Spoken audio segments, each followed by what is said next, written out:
I'm Jamie Pearson. A little bit of an introduction about myself. Worked for ABP for 7 years, always at Immingham Container Terminal. Across Humber we've got 2 terminals, so we've got Hull Container Terminal. Autostore went live there in November 2005. So HCT's got capacity for 5,250 TEUs at 100% capacity. The ideal operating capacity for that terminal is 60-70%. We've got 60 plug-in points, 4 STS cranes, 10 reach stackers, 1 empty handler and 12 tugs. Theoretical capacity for the year, based on a dwell time of 4 days for the containers, is around 200,000 containers. Yet to see that yet. Volumes are obviously soft across the world at the minute with the current climate and everything, but obviously we hope to sort of hit them targets in the coming years. With ICT, Autostore went live in October 2004, and for the last 20 years we've worked with TBA, and especially over the last 3 years, to continually improve that system and ensure that our staff and our labour are all aligned and able to use this system to its full potential. We have 150 plug-in points, 4 STS cranes, 6 ERTGs, 4 RTGs, 5 reach stackers and the 4 empty handlers, along with the 15 tugs. Capacity for that, 100% over the year, based again on the dwell time of 4 days, so the short sea containers, is 245,000. Again, something that we'll be pushing for. Both terminals use Autostore for the terminal operating system, and it does provide the full tracking and audit history for all handled cargo and is inventory linked to Destinate. So first of all, we'll go through the gate automation. So gate automation was brought in with the project, which is around 2019. So we have 4 in-gates in total and 3 out-gates. It has, for us as a terminal, allowed us some cost reduction. So it means that we're less reliant on third-party labour and we can concentrate on our own staff. So our own gate people have actually been with the business for well over 25 years, all 4 of them.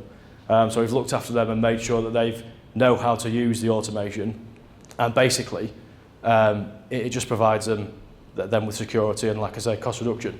The damage traceability is the main thing. So the OCR overhead cameras, they will capture all parts of the box as they come through the gate and as the drivers come to the pedestals, and then they will book in, which will then feed into our terminal operating system for all of our operators to then see all the moves on their screens. It has provided better time and efficiency. I was lucky enough to be there when we used to manually let in the drivers at the gates, and obviously that provides safer operations for us as well, because we've got less drivers interacting on the terminal. They're just interacting with the pedestals and the gates, the guys in the gatehouse. They can only get out of their cabs now in the safe pinning areas, so it means that there's less people coming out from wagons at gates and less people, chance of people getting hit by another driver or anything like that. That again is all linked to the terminal operating system, as I've just said, and every booking that comes in and out of the gate will then feed into the Autostore, and it will feed into the drivers for them to then put away the moves into the stacks. When I first started the role in October 2021, the holiday dwell times were around 60 minutes. We've now halved that with the gate and with the introduction of the tablets, which I'll touch upon in a second in the machines.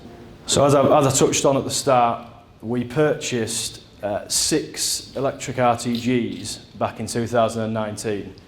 We found out that the lanes that you can see on the image there, all the line markings were out of scope, and we had to remark all of the markings in the lanes, and then get Richard and his team in to coordinate the GPS into Autostore and then link in with the drive assist on the Kalmar machine.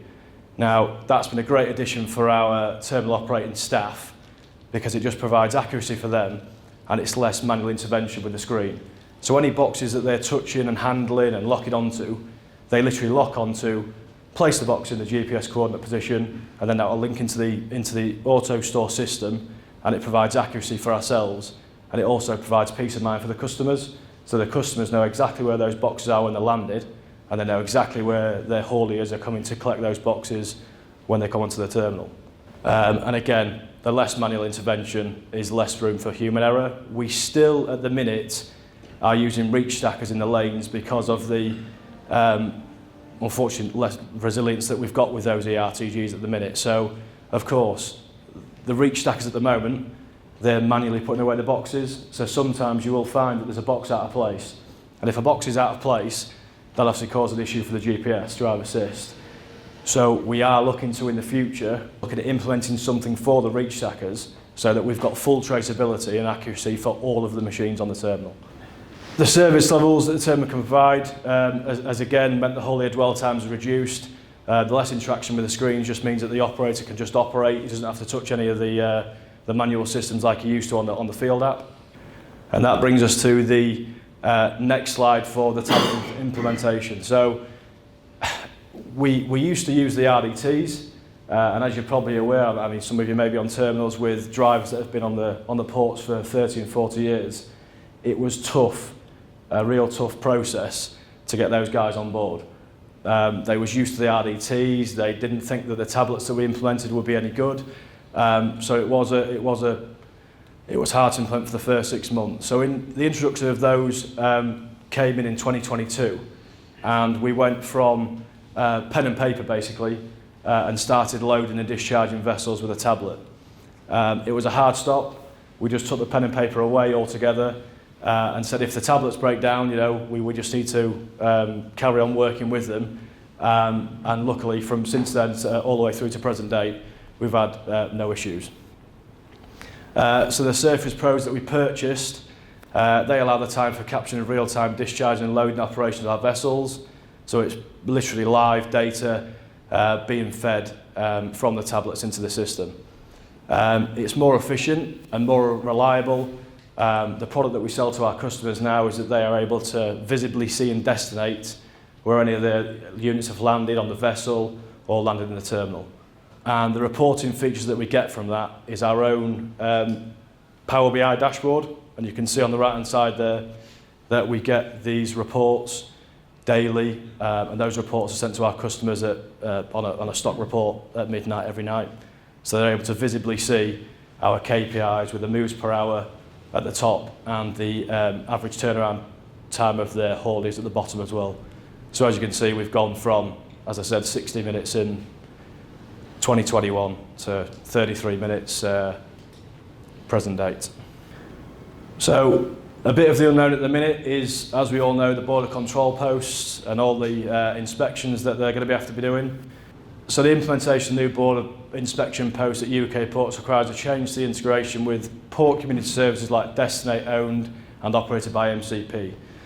So at present, we are working with our border control posts within ABP to try and find a solution of how we integrate that into the system. Because everything's going to have to be manual, so everything's going to have to be on an email chain and updating Destinate ourselves and the terminal for a box going off and a box coming back. We're hoping that we'll overcome the catch-22 scenario and MCP to advise a soft out gate and a corresponding soft in gate. And obviously TBL will need to work with us to develop that process and provide the integration with Destinate. So the working partnership that we've had, we've been lucky enough to have from the date that I started, the ABP's IT team has become embedded within the team and within the terminal, and then we've improved that with project planning and also the willingness for ourselves and our operatives and our teams to embrace the new technology. I think it's a big thing that everybody in every terminal now gets away from the manual handling and the pen and paper. Technology that we have can collect all that data, and it's the only way that you can improve. This would not be possible without the strong cooperation of TBA. They've even joined us on our stand down, so we have a meeting weekly with TBA, our IT department and the terminal operators and our AOMs, and that's just further implemented and meant that the customer service from TBA has been fantastic. Monthly service review meetings, they cover incidents, requests, problems and changes in projects, and a continued proactive approach resulting in a reduction in tickets being raised, particularly on recurring issues. So when I first started, we were just getting ticket after ticket on recurring issues with our tablets, with the system, and that was just solely down to the operatives not having the confidence because we ourselves on the terminal hadn't pushed it with them.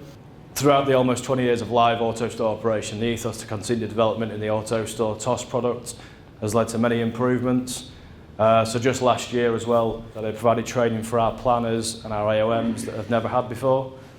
So we actually managed to get a lot more functionality out of the system than we ever thought was possible.